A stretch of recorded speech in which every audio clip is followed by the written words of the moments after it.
प्रिय विद्यार्थियों, सुप्रभात। एक बार पुनः हमारी क्लास में आपका स्वागत है। और आज हम हमारी अगली कड़ी है उसका अध्ययन करेंगे। उससे पहले मैं आपको कुछ बताना चाहूँगा कि आजकल जो कोरोना महामारी चल रही है उससे अपने आप को सुरक्षित रखें। और जैसा कि हम जानते हैं कि हर एक काली स्याह रात के बाद एक सुहावनी सुबह ज़रूर आती है, तो वह भी हमें ज़रूर आएगी। और यदि हमें फिर से अपने आप को पहले की तरह खुलकर जीना है, तो जैसा कि आपने समाचारों में पढ़ा होगा कि जो न्यूजीलैंड, ब्रिटेन और इजराइल देश हैं वह पहले की तरह खुलकर जी रहे हैं। उसका एक ही रीज़न है कि उन्होंने अपनी जो वहाँ की पॉपुलेशन है उसका 70% भाग को वैक्सीनेट कर दिया है। यदि हम भी जिस दिन इस आंकड़े पर पहुँच जाएंगे तो हम भी खुलकर जीने लगेंगे। तो जब भी जिसकी बारी आए वैक्सीनेट की, तो आप भी उसका सहभागी बने और अपने आप को सुरक्षित रखें। तो आइए हमारा जो आज का टॉपिक है उसको शुरुआत करते हैं। तो हमारा जो अगली कड़ी में अगला टॉपिक है वो है संघ निमोटेरा या एस हेल्पमंथीज या गोल कृमि। हमारे वर्गीकरण का जो अगला पार्ट है उसको हम अध्ययन कर रहे हैं। तो इसको आप देख रहे हो, एस कोस मीन्स गोल प्लस हेल्मिट यानी कृमि, यानी जो इस वर्ग के जंतु हैं वो क्या है, गोल कृमि। गोल कृमि के अंतर्गत रखा गया है एस केस या हेल्थ। तो इनकी सामान्य विशेषताएं हैं, उनके बारे में जानते हैं। सामान्य विशेषताएं, जनरल कैरेक्टरिस्टिक्स ऑफ संघ निमोटेरा या एस हेल्पमंथीज या फिर गोल कृमि। सबसे पहला जो बिंदु है वो है इनका शरीर लंबा, बेलनाकार, धागेनुमा व दोनों सिरों पर नुकीला होता है। जैसे ये देख रहे हो आप, इनका शरीर वो क्या है, लंबा होता है, बेलनाकार होता है और धागेनुमा होता है। वह दोनों सिरों पर ये नुकीला होता है। देखो ये नुकीला है, ये भी नुकीला है, ये नुकीला और ये नुकीला है। और इसमें खंड नहीं होते हैं, यानी टुकड़ों में बटा नहीं होता। इसका शरीर एक ही पार्श्व होता है। दूसरा बिंदु है शरीर पर चमकदार क्यूटिकल का आवरण होता है। इसका जो शरीर है वो चमकदार होता है, एकदम चमकीला होता है। और जो आवरण है उसको क्यूटिकल बोलते हैं।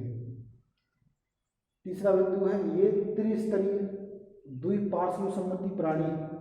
त्रिस्तरीय हैं यानी इनके 3 स्तर होते हैं। द्विपार्श्व संबंधी पिछले में भी हमने पढ़ा था कि इसको यदि हम 2 भागों में बांट दें, यानी इसमें एक ऐसी लाइन खींची जा सकती है जो इसको 2 बराबर भागों में बांट सके, यानी सम्मित हो। यानी उसको बांटने के बाद जब हम उसको कोई भी द्विपार्श्व आकृति होती है या कोई जीव उसको काटेंगे तो उसके दोनों हिस्से बराबर होंगे, एक जैसे ही होंगे, एक जैसे प्रतीत होंगे। अलग अलग कर दिया जाए तो पहचान नहीं सकते कि ये इसका बायां भाग है या दायां भाग है। इनके शरीर में कूट गुहा होती है। इनका जो शरीर है उसमें कूट गुहा भी पाई जाती है। ये चौथा जो बिंदु है काफी महत्वपूर्ण है। पाचन तंत्र इनका सुविकसित होता है, यानी ये जो भोजन लेते हैं उसको अच्छे तरीके से पाचन कर पाते हैं। इनका जो पाचन तंत्र है वो सुविकसित होता है। किंतु अन्य अंग तंत्र जैसे श्वसन है, इनकी जो अन्य अंग तंत्र है श्वसन है, यानी जो हम सांस लेते हैं, श्वसन तंत्र एवं रुधिर परिसंचरण तंत्र, हमारा जो ब्लड है उसका परिसंचरण परिवहन होता है, वह इनमें विकसित नहीं हो पाता। यानी ये जो है श्वसन है, रुधिर परिसंचरण तंत्र है, यह इनके शरीर में विकसित नहीं हो पाता है। अगला बिंदु है शरीर के अगले सिरे पर मुख, यानी इनका जो अगला भाग होता है उस पर ये मुख होता है, तथा पिछले सिरे पर गुदा होता है, यानी पिछले सिरे पर इस पर गुदा पाया जाता है। अर्थात यहाँ से ये अपना भोजन ग्रहण करते हैं और पिछले भाग यानी गुदा द्वारा इसका विसर्जन कर देते हैं।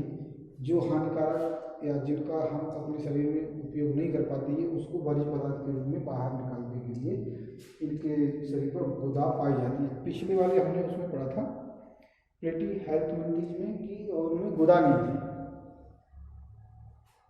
छठा बिंदु है इस संघ के अधिकांश जीव परजीवी होते हैं, यानी ये परजीवी होते हैं, दूसरे पर निर्भर रहते हैं, दूसरे शरीर में जाकर दूसरे के शरीर में जाकर अपनी जीवन यापन करते हैं।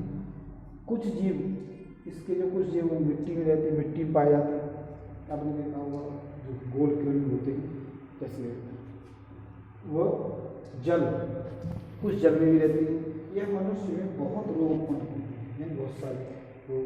हम दूषित पानी पीते हैं, जानते हैं हम दूषित पानी से कौन कौन सी बीमारियाँ होती हैं, तो इनमें ये जीव पाए जाते हैं। इन जीवों की वजह से ये, इस पर तो हमने बड़े दिखाए हैं, लेकिन ये बहुत सारे बहुत छोटी मात्रा में होते हैं जिनका हम आवास भी नहीं कर पाते और इनको पानी के साथ पी जाते हैं। जैसे एस्केरिस है, फाइलेरिया कृमि है, सूत्र कृमि है और हुकवर्म है, इसके उदाहरण हैं। ये चित्र हैं कि सहायता से थोड़ा समझने की कोशिश करेंगे।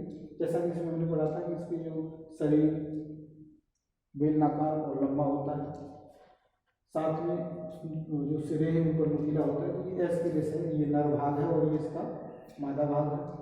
मादा भाग में जल पार्ट भी पाया जाता है, ये इसका उत्सर्जी तंत्र है। ये दूसरा है एनक्लाइस्टोमेटा, इसमें ये नर है और ये मादा है। तो आशा करता हूँ कि विद्यार्थियों आपने आज का जो हमारा टॉपिक था उसको अच्छे से समझ लिया होगा। तो आज के लिए इतना ही, आगे कल फिर मिलेंगे एक नई वीडियो के साथ। धन्यवाद।